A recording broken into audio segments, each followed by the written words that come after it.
গৌতম বৰুৱাৰ পাছত দীপু মণ্ডল জন্মদিন পাতিবলৈ দলং দখল কৰি থানাৰ আলহী দুয়োজন থানাত দিব্যজ্ঞান লোভী ভুল স্বীকাৰ দীপু মণ্ডলৰ কুমাৰ ভাস্কৰ বৰ্মা দলঙত ৰেড কাৰ্পেট পাৰি পত্নীৰ বাৰ্থডে সেলিব্ৰেট কৰা গৌতম বৰুৱা সোমাইছিল ৰঙাঘৰত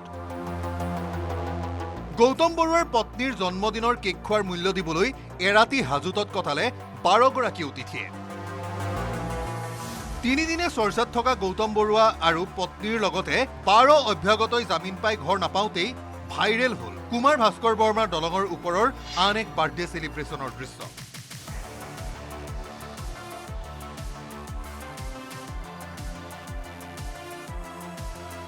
এইবাৰৰ গৃহস্থ দীপু মণ্ডল গৌতম বৰুৱাৰ দৰে দীপু মণ্ডলেও কুমাৰ ভাস্কৰ বৰ্মা দলঙৰ ওপৰত সেলিব্ৰেট কৰিলে পত্নীৰ বাৰ্থডে দলঙৰ মাজত ৰখাই থোৱা বগা ৰঙৰ থাৰৰ পৰা ফুলৰ তোৰা উলিয়াই আনি দীপু মণ্ডলে তুলি দিলে পত্নীৰ হাতত তাৰ পাছতে হাতত পিষ্টল সদৃশ ফায়াৰ ক্ৰেকাৰ লৈ বাৰ্থডে গাৰ্লে ৰঙিন কৰি তুলিলে কুমাৰ ভাস্কৰ বৰ্মা দলং পাছে গৌতম বৰুৱাৰ দৰে ভৰলুমুখ আৰক্ষীৰ জালত পৰাৰ পাছতহে দিব্যজ্ঞান লাভ কৰিলে দীপু মণ্ডলে ভূতে ৰাম নাম লোৱা দি পাৰ্টি কৰিবলৈ দলং দখল কৰাটো যে বেয়া কথা তাক স্বীকাৰ কৰিলে অভিযুক্তই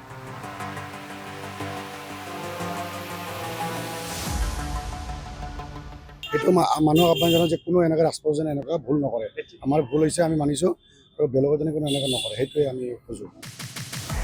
দীপু মণ্ডলৰ পত্নীৰ জন্মদিন আছিল 30 মেৰ দিনা ছ'চিয়েল মিডিয়াত আনক দেখিহে দলঙত জন্মদিনৰ পাৰ্টি কৰা বুলি জনালে দীপু মণ্ডলে আমি যদি বেলেগতো চাই কিনে কৰিছোঁ যেনে বেলেগৰ আমাৰটো চাই যে নকৰে আৰু আমিও সেইটো মানুহক আহ্বান জনাওঁ যে কোনো এনেকৈ ৰাজপৰ্যনে এনেকুৱা ভুল নকৰে আমাৰ ভুল হৈছে আমি মানিছোঁ আৰু বেলেগৰ যেনে কোনো এনেকুৱা নকৰে পাছে প্ৰশ্ন হয় থানালৈ আহি দীপু মণ্ডলৰ শুভবুদ্ধি উদয় হোৱাৰ বিপৰীতে দিনৰ দিনটো থানাতে থাকি কৰ্তব্যনিষ্ঠা কেতিয়া শিকিব যান বাহন আৰক্ষীয়ে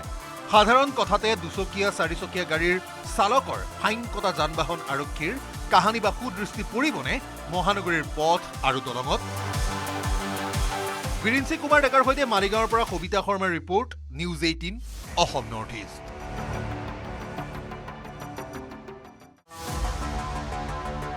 গৌতম বৰুৱাৰ পাছত দীপু মণ্ডল জন্মদিন পাতিবলৈ দলং দখল কৰি থানাৰ আলহী দুয়োজন থানাত দিব্যজ্ঞান লোভী ভুল স্বীকাৰ দীপু মণ্ডলৰ কুমাৰ ভাস্কৰ বৰ্মা দলঙত ৰেড কাৰ্পেট পাৰি পত্নীৰ বাৰ্থডে সেলিব্ৰেট কৰা গৌতম বৰুৱা সোমাইছিল ৰঙাঘৰত গৌতম বৰুৱাৰ পত্নীৰ জন্মদিনৰ কেক খোৱাৰ মূল্য দিবলৈ এৰাতি হাজুতত কটালে 12গৰাকী অতিথিয়ে তিনিদিনে চৰ্চাত থকা গৌতম বৰুৱা আৰু পত্নীৰ লগতে 12 অভ্যাগতই জামিন পাই ঘৰ নাপাওঁতেই ভাইৰেল হ'ল কুমাৰ ভাস্কৰ বৰ্মাৰ দলঙৰ ওপৰৰ আন এক বাৰ্থডে সেলিব্ৰেশ্যনৰ দৃশ্য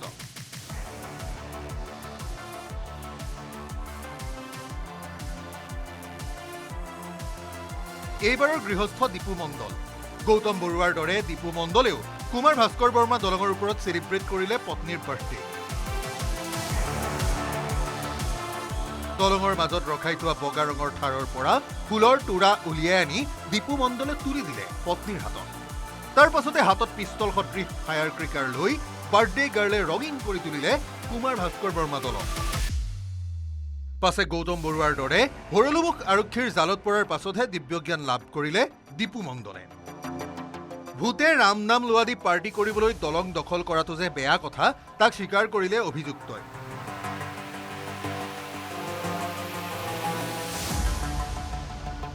সেইটো মানুহক আহ্বান জনাওঁ যে কোনো এনেকৈ ৰাজপৰ্যনে এনেকুৱা ভুল নকৰে আমাৰ ভুল হৈছে আমি মানিছোঁ আৰু বেলেগৰ যেনে কোনো এনেকুৱা নকৰে সেইটোৱে আমি খোজোঁ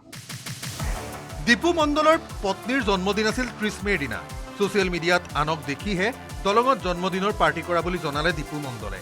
আমি যদি বেলেগতো চাই কিনে কৰিছোঁ যেনে বেলেগৰ আমাৰটো চাই যে নকৰে আৰু আমিও সেইটো মানুহক আহ্বান জনাওঁ যে কোনো এনেকৈ ৰাজপৰ্যনে এনেকুৱা ভুল নকৰে আমাৰ ভুল হৈছে আমি মানিছোঁ আৰু বেলেগৰ যেনে কোনো এনেকুৱা নকৰে পাছে প্ৰশ্ন হয় থানালৈ আহি দীপু মণ্ডলৰ শুভবুদ্ধি উদয় হোৱাৰ বিপৰীতে দিনৰ দিনটো থানাতে থাকি কৰ্তব্যনিষ্ঠা কেতিয়া শিকিব যান বাহন আৰক্ষীয়ে সাধাৰণ কথাতে দুচকীয়া চাৰিচকীয়া গাড়ীৰ চালকৰ ফাইন কটা যান বাহন আৰক্ষীৰ কাহানী বা সুদৃষ্টি পৰিবনে মহানগৰীৰ পথ আৰু দলঙত বিৰিঞ্চি কুমাৰ ডেকাৰ সৈতে মালিগাঁৱৰ পৰা সবিতা শৰ্মাৰ report news 18 Assam north east আপুনি বিচৰা বাতৰি পাব কেৱল নিউজ 18 এপত। নিউজ 18 এপ ডাউনলোড কৰিবলৈ স্কেন কৰক এই QR কোড। গুগল প্লে ষ্টৰতো পাব এই নিউজ 18 এপ।